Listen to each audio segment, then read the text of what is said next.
欢迎来到热点新闻频道，请订阅并关注以获取最新资讯。30亿热度却无一张正式海报，程毅膝盖磕烂拍完的《英雄志》到底被什么卡了3年？等《英雄志》都快把沙漠等成绿洲了。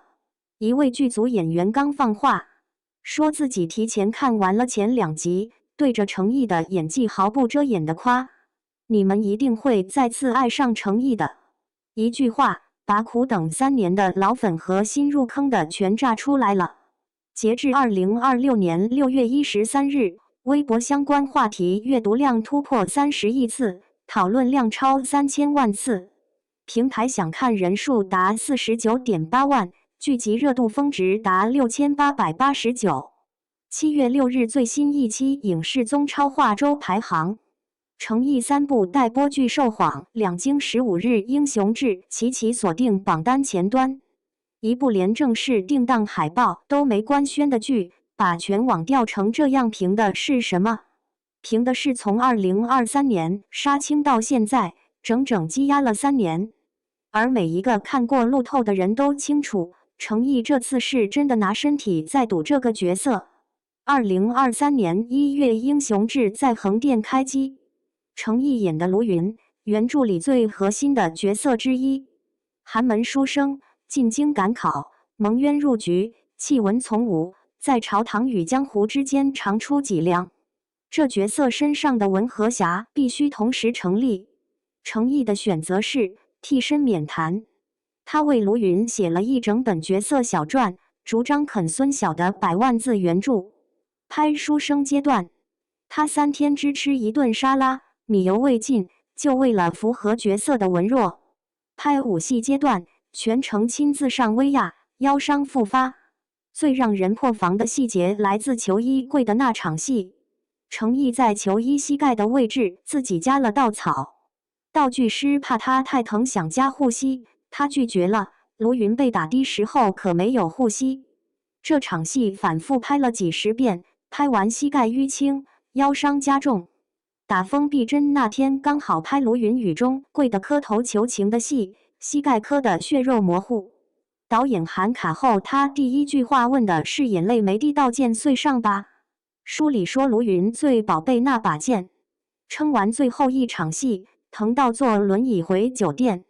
这还不是最让人憋屈的，最憋屈的是剧拍完了，质量过硬，热度爆表，播不出来。英雄志2023年6月杀青，到现在整整3年。根子上的麻烦不是质量，是程序。剧组被爆出在未完成申报备案前就开了机，被举报留下隐患。版权官司开拍时就在打，直到2025年才算有了结果。更麻烦的是，女配角张嘉倪因争议事件被软封杀，剧方不得不大幅删减其戏份后重新送审。出品方东洋紫郡影视的债务危机又给宣发和版权交易蒙了一层阴影，层层叠加的结果是，后制早就收尾了，片子锁在库房里出不去，市面上连一张正式剧照都搜不到。